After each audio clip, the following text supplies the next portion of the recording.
ভাই কি করছো? বসে আছি। তাই এসে বসলে পাশে, তা ভালো মন্দ জিজ্ঞেস করার তো একটা দরকার ছিল। ভাই ভালো আছো? আগে তো সালামটা তো দিতে দিতে রোজা রমজান মাসে। আসসালামু আলাইকুম ভাই, ভালো আছো? ওয়ালাইকুম আসসালাম। তো এটা তো আগে বললে ভালো হইতো। ভালো আছো? হ্যাঁ ভাই, রোজা আছি। তা তুমি রোজা আছো? হ্যাঁ ভাই রোজা আছি, তা রোজা এই তো পার করতে পারছি না ভাই সারাদিন। এই তোমার কাছে আইলাম একটু বুদ্ধি টুদ্ধি নিতে, তুমি একটু বুদ্ধি দাও আমার। আমার বুদ্ধি? ভাই আমি ওই ফেরি খেয়ে 2-3 ঘন্টা ঘুমোই, তারপর ওইটা একটু মোবাইল দেখি, গেম খেলি, আর একটু ঘুরে ফিরে বেড়াই, এসে আবার মোবাইল দেখি।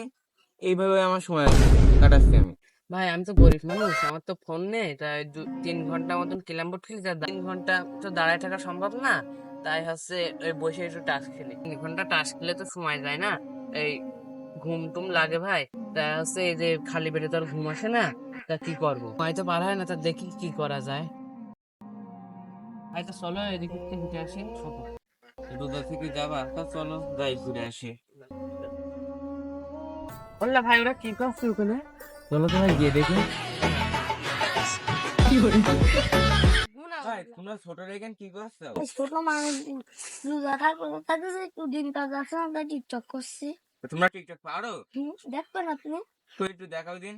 এক কাপ চা বানাই স্বামীর জন্য, আদা দিব, এলাচি দিব, চিনি দিব সামান্য, কাপ চা বানাই স্বামীর ভাই অনেক ভালো হয়েছে ভাই, কিনে এসেছো তুমি। তা তুমি আরো পারো? আর একটা দেখাও দিন ভাই।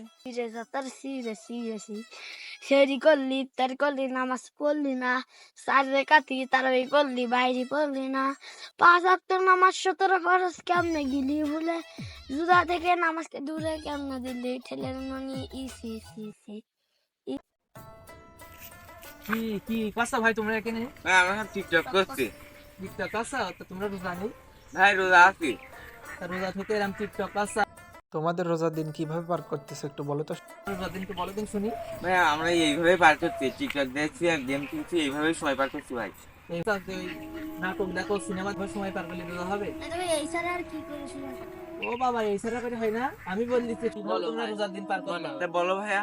এইরাম করে এই যে রোজা রাখি, এই যে টিকটক করছাও, নাটক দেখছাও, ছবি দেখছাও, এরকম করলে তো হবে নাই। রোজার দিনটা আমরা যেভাবে পার করতে পারি সুন্দর, আমরা কোনো প্রকার গুনাহের সাথে লিপ্ত হব না, যেটা হাত দ্বারা হোক কিংবা চোখ দ্বারা হোক কিংবা মুখ দ্বারা হোক। আমরা কখনো কারোর সাথে খারাপ ব্যবহার করব না, কারোর সাথে অন্যায় অপরাধ করব না, মিথ্যা বলা থেকে দূরে থাকবো, প্রতিদিন 5 ওয়াক্ত নামাজ জামাতের সাথে আদায় করব মসজিদে। কিন্তু আমাদের মধ্যেই তো সব শয়তান, তাই তো? হ্যাঁ ভাই। এরকম করলে তো হবে না। তাহলে আমরা মনে করো যে রোজা রাখছি, না খেয়ে দিয়ে এই টিকটকের বেড়ে চাললাম, শুধু না খাওয়াটাই হচ্ছে না, তাছাড়া তো আমি সবকিছুই করছি, শয়তানের পাল্লায় পড়ছি, তাহলে কি হবে? হবে নাই। রোজা থাকা মানেই শুধু ওই যে না খেয়ে থাকা না, বুঝলে? এখানে হচ্ছে আল্লাহ তাআলার ইবাদত করতে হবে। ভাই আমরা তো জানতাম না, তো তোমার কাছে জেনে খুবই ভালোই হলো। আমরা এই কাজ থেকে বিরতি থাকবো ভাই। হ্যাঁ হ্যাঁ, কারণ ভালো হয়ে থাকছে। হ্যাঁ আরো ভালো হয়ে থাকতে, এই তো ভালো বুঝেছে ছোট। প্রিয় দর্শক, আজকের ভিডিওটা আমরা খুব সুন্দরভাবে উপস্থাপন করতে চেয়েছিলাম, কিন্তু গ্রামীণ পরিবেশে ভিডিও করতে গেলে একটু সমস্যা হয়ে থাকে। তো যার কারণে আমরা ভিডিওটা সুন্দরভাবে উপস্থাপন করতে পারিনি। তো যতটুকুভাবে উপস্থাপন করেছি এতটুকু যদি আপনাদের ভালো লাগে অবশ্যই ভিডিওটা শেয়ার করবেন।